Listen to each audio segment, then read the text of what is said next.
Hi everyone, my name is Geese and I am here for post-analysis of the round of 30 for Calcio Serie A. Today, this is my first video. I'm glad I have this great opportunity to speak to you and to share my own thoughts about the summary of the round of 30 of Italian's Calcio Serie A. So, and we're gonna speak briefly about the games, and I hope my video gets your attention. You enjoy the video. I hope if you like this video, make sure that you thumb the like button and you subscribe to the channel, and also please support me with your opinions and your questions.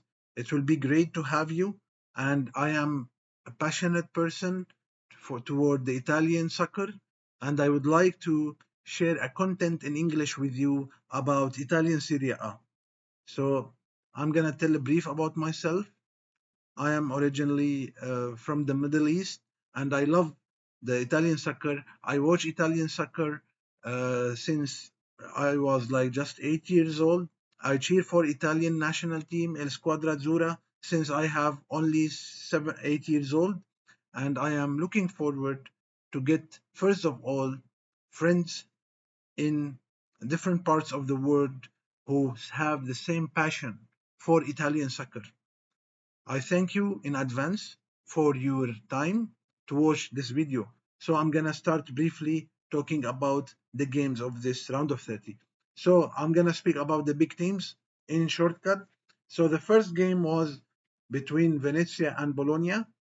All of us know that now only 8 more games left, and there is a hectic competition on the fourth spot in the Italian Serie A football league, and Bologna was be able to beat Venezia by 1-0.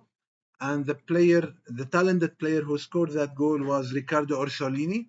So Riccardo Orsolini, with a great technique, will be able to give Bologna 3 points on the race to qualify to secure a spot in the UEFA Champions League for next year. The second game was Juventus against Genoa. All of us know that this was the debut, the first game for Igor Tudor, the new coach of Juventus. All of us know that Igor Tudor belonged to a golden era for Juventus.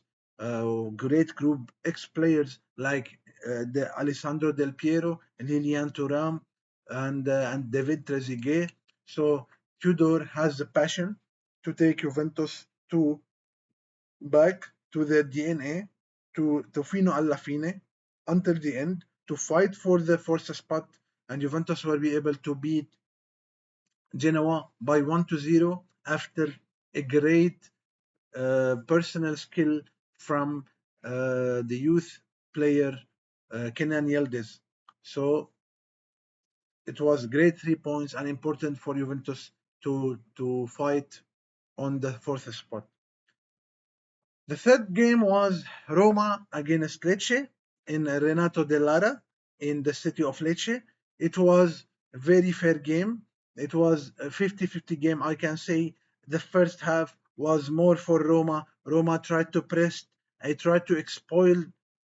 They tried to exploit and to take advantage of the weak defense of Lecce. But I noticed that Vladimir Falcone made a great saves and had a very good game, and he will be able to help his team to stay for the first half to tied at 0-0.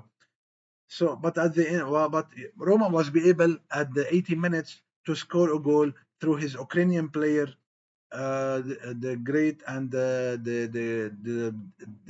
top scorer of La Liga for the last season, Dovibek. So Dovibek, using his personal skill and his intellectual skill to score a goal at the 80 minutes, like at the moments at the 10 minutes of death.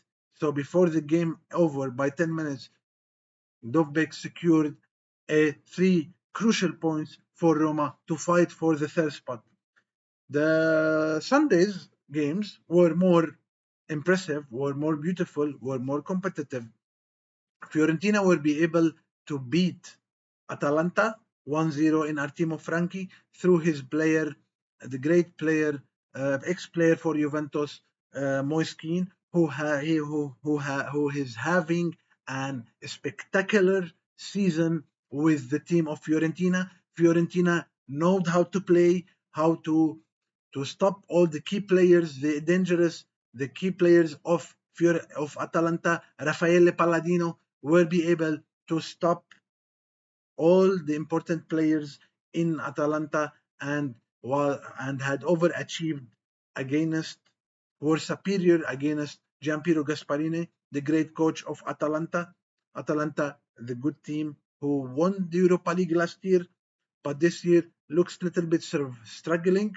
But I believe that they will be on the third spot, so they will qualify automatically to the UEFA Champions League in 2025 to 20 in the season of 2025-2026.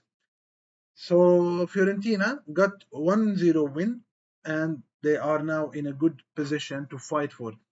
The other game was Inter, the top the team who is having the lead in the league. Uh, Inter will be able to kill the game in the first in the first half an hour of the game, and they will be able to score it's 2 goals in the first half an hour of the game through Arnautovic and Davide Fratesi. And in the second half, Udinese could not score more than 1 goal. And also, let's not forget that Sumer had played an important role that had great participation in keeping the score by 2-1. He made great saves and were very alert and was on time in all that. Overall, Inter got 3 points, great 3 points, and Simone Inzaghi, the coach of Inter, will be able to manage the game, and they won. They won 2-1 at the end of the game with the least effort needed. So they kept their lead by 3 points margin from Naples, who from the team of Napoli, who is will I think the fight will continue for the title in Calcio until the last round of 38 in this year. The derby of South and the North, el derby della Norde della Norde the derby of the North and the South, El Derby della Norde e la Sur in Italy was a very, very competitive game between Milan and Napoli. We can say Napoli dominated the first half. They will be able to score 2 goals. Everybody knows how much struggle AC Milan going through. And I can say the problem of Milan is not only on the field, it's off the field as well. So they have some not only coach problem, they have administrative issues. At the end, Napoli will be able to beat AC Milan in El Stadio de Diego Armando Maradona by 2 goals to 1. And actually, Napoli played very smartly. They knew what they needed from the game. So they scored 2 goals. And after that, in the second half, they gave the ball to Milan. Milan a little bit woke up. There was a wake-up call by the penalty. But at the end of the day, Napoli continued to follow Inter with a 3 points margin. The last important game was between Lazio against Torino, and actually Lazio unfortunately could not get the 3 points, and they had just 1 point each team. So the game ended tied at 1-1. It was beautiful goals. The first goal was from Maurosic at the beginning of the second half, but Torino overall played a good game, and their coach Vanoli knowed how to deal with the game. So the game tied at 1-1. At the end of the at the end of this, I'm gonna mention the ranking now in the Italian Serie A, the table looks Inter by 67 points, Napoli by 64 points, which is only 3 points. Everything can happen. The third team is, so Atalanta is third by 58 points. Bologna is fourth by 56 points. Juventus is fifth by 55 points with 1 point difference. Roma by 52, and the sixth. Roma is the sixth, and Lazio is the seventh by the same amounts of points, but with advantage for Roma for scoring more goals. And the Fiorentina by only 51 points. So Fiorentina is only 5 points far from the fourth spot.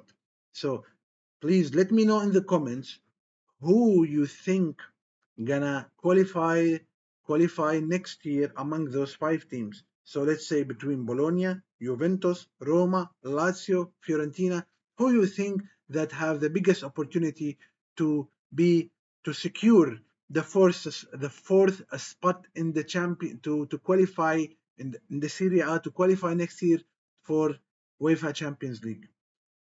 Okay, if you like this, I'm very glad that I have you today, and I'm willing to listen to your comments and to share your opinions.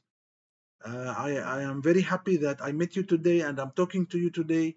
And also, if you like my video, I please, if you like the video, give me a like and also subscribe to my channel. And the last thing, please help me with your opinions. I am I adore Calcio, and I want to find people who share the same interest with me. Thank you very much, and I wish you a great week, and God bless you.